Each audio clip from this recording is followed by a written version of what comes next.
this video, let's talk about how to start a podcast in 2024.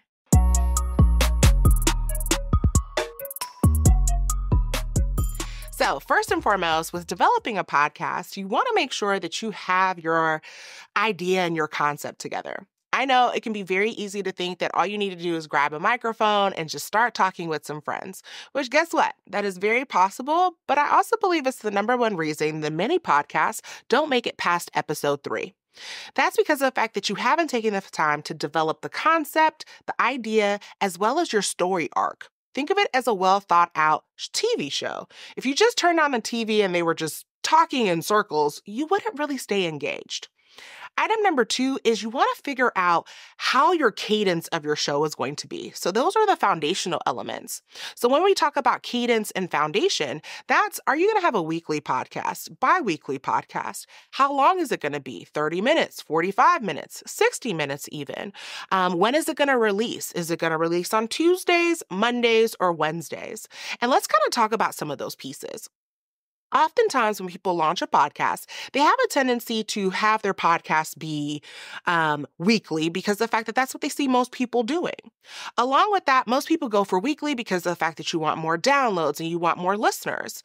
But I always say you'd rather be consistent than to be erratic. So if you start off doing a weekly podcast, in the beginning, you may think that's easy to do, and now you've set this expectation for your audience. But as time goes on and life starts lifing, you might find yourself in a position to where you realize having a weekly show is a lot of work.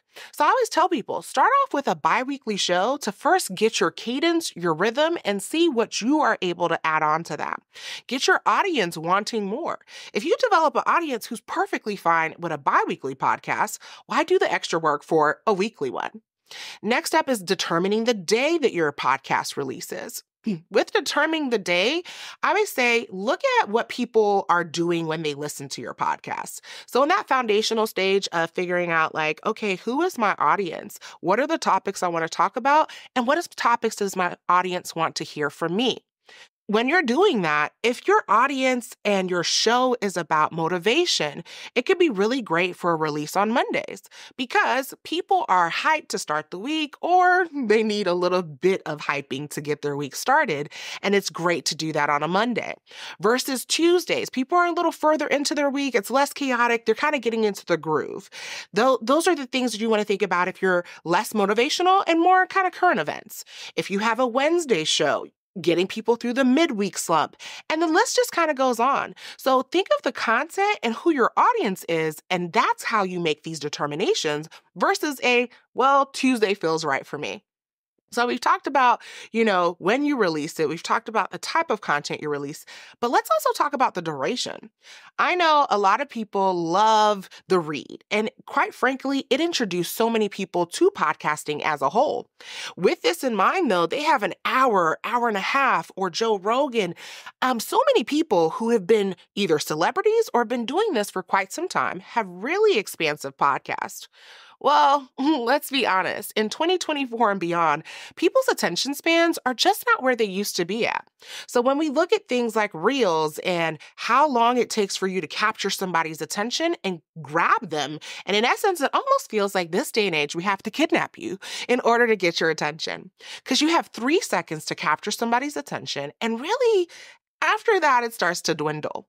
Well, with a podcast being more long-form content, anything really more than 22 to 25 minutes, we start seeing on listening platforms where it starts to drop off.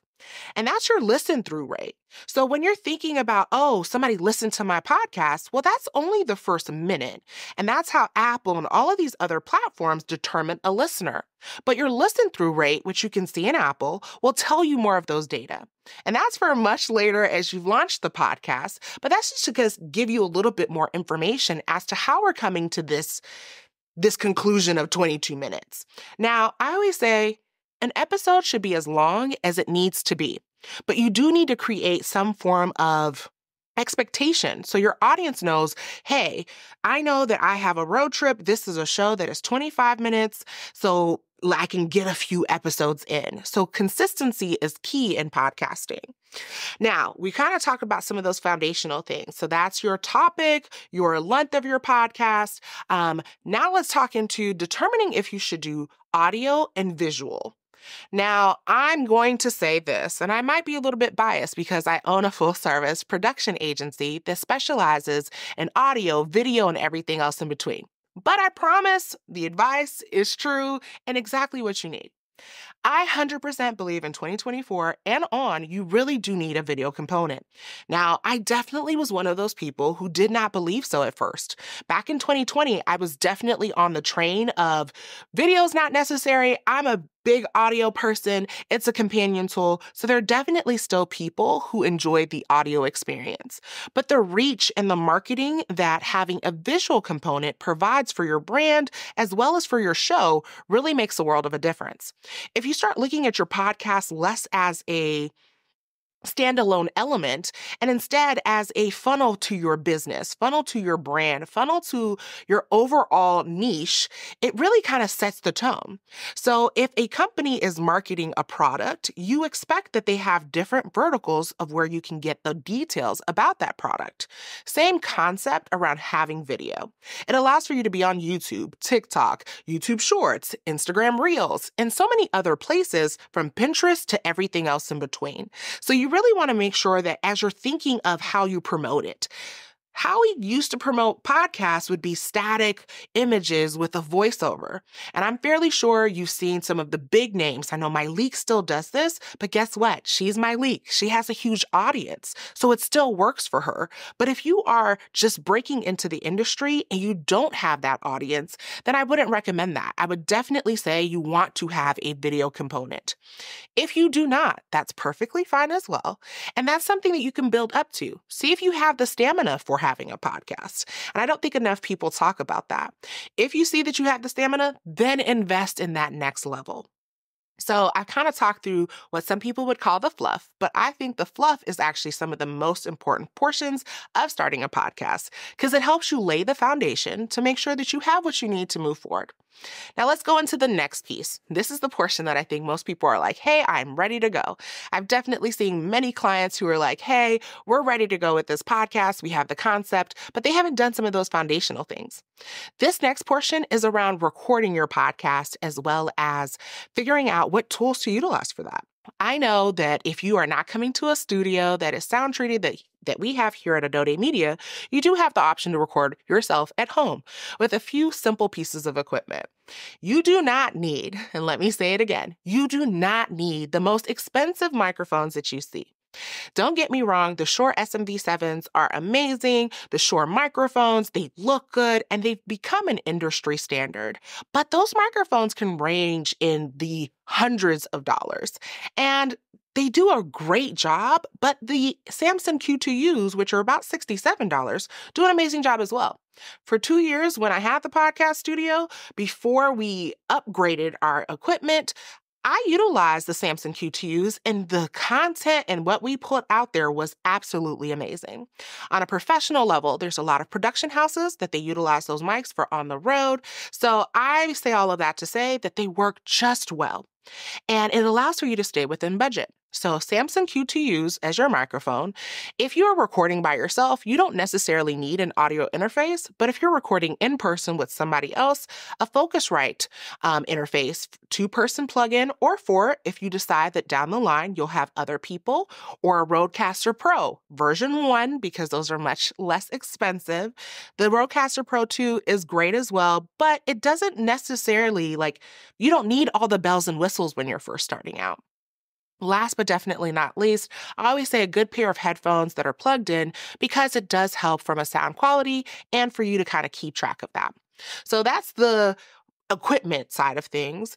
And then let's talk about the DAW, which is how you edit your podcast. So from an editing perspective, I like to say, let's use the free tools that are out there. I know there's Premiere, Adobe Audition, Logic Pro, and so many other things, but I'm still of the mindset that a good GarageBand that comes on Apple or Audacity, which is for non-Apple products, free to utilize, and they do such an amazing job. I'm big on YouTube University as your way to learn how to utilize these tools to do a few elements. But keep in mind, if you prepare before you start recording your podcast, you won't have as many edits to make life easier for yourself.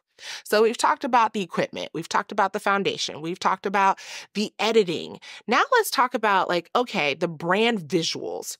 When you're putting your podcast out there, keep in mind that how people discover your show is you have to capture their attention. So imagine I'm looking for a podcast on making bread. Super random, I understand. But let's say I'm creating a podcast and I'm looking for content about making bread. And I'm scrolling through Apple Podcasts and I see an amazing cover art that has bread with smoke coming off of it. I'm just go with the analogy at this point. And it captures my eye, so I feel the need to click on it. That is the whole premise of creating amazing brand visuals. This is your podcast cover art. And the reason for this is think of it as your trailer. It's how people find you. And then, of course, your content is how you hook them. So the first step is, I always say, I know so many people are you can go to Canva and do it yourself. I say it's worth the investment. And we do that here, shameless plug, at Adode Media. We do help you with creating your brand visuals from your cover art to your YouTube banner and thumbnails and everything else in between. But if you're you know what, I can't afford you guys, or I'm looking for a freelancer, there's definitely websites from Upwork to Fiverr that can definitely work with somebody on a one-on-one basis. But I do recommend that you work with us because we also create your logo and so many other assets for you so that you don't have to worry about this as you grow. So that's your design elements. Next up is more of the technical things. I know most people always wonder, once I've recorded my episodes, where do they go? What happens to the audio component? Now, in the world of podcasting, there's really two different realms. There's the realm of you just have your video component and you are on YouTube and that's it. You're not worrying about being able to be found on Apple Podcasts, Spotify, or any iHeart or any of the other listening platforms. But if you have an audio component to your podcast, if you are an audio-based podcast that has an RSS feed, how you get that RSS feed is by finding a hosting platform. I always recommend Buzzsprout because of their ease of use, what they give you for the price, and those prices start off at $12. And you're able to get hosting, support, stats, and be able to kind of see what's out there. Now, I'm 99.9% sure you've heard of Anchor. Anchor is a free podcast hosting platform from Spotify. The thing about Anchor is I think it's a great barrier of entry if you're still trying to determine if this is for you and you don't want to spend money. But if you're trying to grow, utilize this as part of your larger brand, it's a little problematic because of the fact that they don't give you the necessary stats to know if what you're doing is working, to know if you're actually reaching your audience, where are they located, any of those things that help with the growth and sustainability of your show. So from a host platform, I always recommend Buzzsprout. However, feel free to look into what other host platforms are out there and do a comparison for yourself as well. And keep in mind, before I move on, host platforms are what create an RSS feed, which then is what sends your podcast to the listening platforms. So all you have to do is load your episodes into your host, and from there, it will actually send your podcast episode, your audio file, over to the Apples, the Spotifys, iHeart, and all of these other listening platforms for your audience to hear it. Now, as far as video goes, you would just load it manually over into YouTube because Buzzsprout does not feed over into YouTube. Next up, let's talk about the launch. I'm very big on making sure you have what is called a trailer episode where you are introducing your audience into what your podcast is about. I love a good trailer because it allows for me to almost like Netflix, see what I'm getting myself into. Before I commit to a 30 to 45 minutes of listening to your show, I want to understand, is this something that actually resonates with me? Is this something that I'm oh, this is good. I connect. I feel one with the host. And that's the whole premise of creating a trailer. It shouldn't be anything longer than, I say, 10 minutes max, because it's just giving insights into what the show is about, who you are as the host, and what they can expect for you from either this season or the show as a whole. And then with your launch, you want to have the trailer as well as an episode, because now I've listened to the trailer and I'm like, ooh, I'm intrigued. Along with this, now I want to hear the first thing to see if this is something I want to subscribe and commit to. Last but definitely not least is figuring out what works for you as far as marketing your show. I say it all the time, as much as this video is about how to launch a podcast in 2024 and beyond. At the same token, the hardest part about podcasting is actually the marketing of the show as well as your brand. If you are utilizing your podcast in the right way, it should be a part of a larger brand and not just the brand on its own. Not saying it's not possible, but we're seeing where you do a lot better when you have a different return on investment than just listenership, because the amount of time and money you'll spend in a podcast, you have to feel like you're getting that return. So with developing your marketing strategy, figure out what you like doing, as well as what platforms can you commit to. It's very easy to say, I want to be on TikTok, Pinterest, YouTube, Instagram, Twitter, and everywhere in between, but you'll easily burn out. Once you kind of set a cadence, your audience will then expect that from you, and now you'll find yourself not enjoying this thing you initially created. So find a platform, find an avenue, and I always say do it for a quarter. See if it's working, and if it's not, reassess for the next quarter. This is going to be the case in any digital marketing space. You always want to assess the elements that you've put in place, whether that's for your podcast, your brand, or your overall communications. Now, if you're saying to yourself, Anna, you just said a lot of different moving parts to start this podcast. There's like a list of 10 different things. I don't even think you told us all the things we need to think about beforehand, and I'm sure there's even more. Then don't worry about it. You can come over here to Adode Media and we can support you with all your podcast production and launch needs. We are a full service agency that helps with everything from marketing, branding, design, as well as recording, because we have a studio in the heart of Atlanta, Georgia. We even work with people who are not in Atlanta. So if you want to come in, record your content, we can take care of that for you for a quarter's worth of content in just one weekend. So I hope you found this information helpful, and I hope to get to work with you in the future. Until the next video, have a good one.